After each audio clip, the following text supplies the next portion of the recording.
Hi friends, welcome to my channel. ఈరోజు మనము తోటకూర చుక్కకూర పప్పు చేస్తున్నానండి.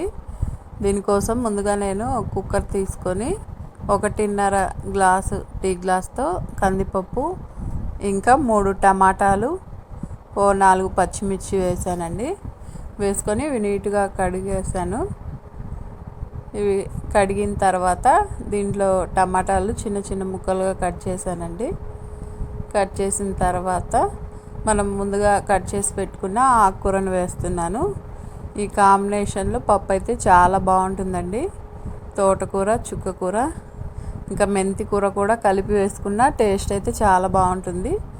వారంలో ఒక రోజైనా సరే ఇలా ఆకుకూరతో తింటే చాలా మంచిది కదా. ఈ ఆకుకూర మొత్తం కూడా కడిగి నీట్గా కుక్కర్లో వేసుకుందాము. వేసిన తర్వాత కొద్దిగా పసుపు వేస్తున్నానండి. దీంట్లోనే పసుపు, ఇంకా టేస్ట్కి సరిపడా కారం వేసుకుందాము. మంట ఎక్కువగా ఉంటే కారం చూసి వేసుకోండి. ఇదైతే మసాలా కారము, ఎక్కువ మంట లేదండి. కారం వేసుకున్న తర్వాత కొద్దిగా చింతపండును కూడా కడిగి వేస్తున్నానండి. వేసుకొని ఒక 2 చెంబుల నీళ్ళు అయితే వేస్తున్నాను. వేసుకున్న తర్వాత ఒకసారి గడ్డతో ఇలా కలిపేసి మొత్తము ఇంకా కుక్కర్ మూత పెట్టేయడమేనండి. మూత పెట్టేసి ఒక 4 విజిల్స్ వస్తే మెత్తగా ఉడికిపోతుంది ఆకుకూర అంతా కూడా, పప్పు కూడా. ఒక 4 విజిల్స్ వచ్చిన తర్వాత ఇప్పుడు మనము మూత తీసుకుందామండి. ఇదిగోండి, కొద్దిగా వాటర్ ఉన్నాయి కదా, ఈ వాటర్ అన్నీ కూడా తీసిన తర్వాత టేస్ట్కి సరిపడా సాల్ట్ వేస్తున్నాను.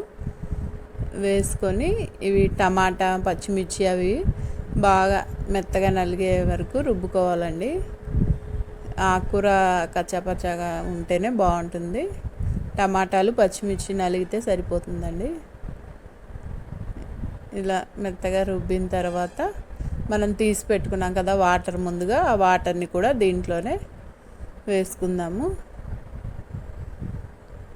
వేసుకొని ఒకసారి ఇలా కలిపేసిన తర్వాత ఇది పక్కన పెట్టేసుకుందామండి.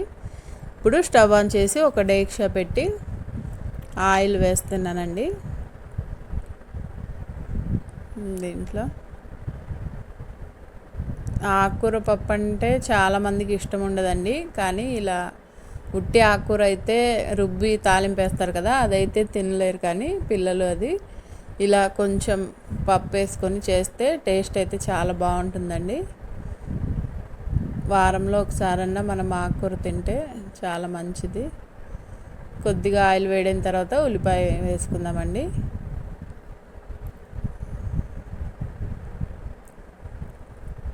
ఎండుమిర్చి ఒక 2 వేసానండి. 2 ఎండుమిర్చీలు, ఇంకా కొద్దిగా కరివేపాకు కూడా వేసుకున్నాను. చిన్నులపాయలు వేస్తున్నానండి. ఇవి కట్ చేసి వేస్తున్నాను. చిన్నులపాయలు కూడా చాలా మంచిది హెల్త్కి. నేను ఏ కర్రీ చేసినా, చట్నీ చేసినా కూడా చిన్నులపాయలు అయితే ఖచ్చితంగా వేస్తానండి. వేసుకున్న తర్వాత ఇప్పుడు కొద్దిగా కరివేపాకు వేసుకుందాము.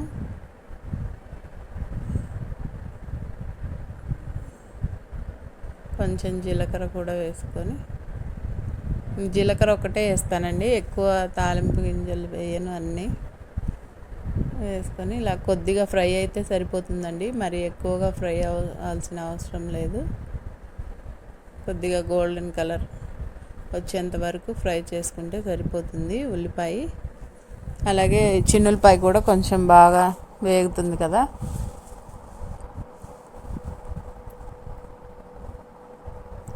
కొద్దిసేపు వేగిన తర్వాత ఇదిగోండి ఇంకొంచెం సేపు వేగనిద్దాము. ఇదిగోండి, ఇలా వేగితే సరిపోతుందండి.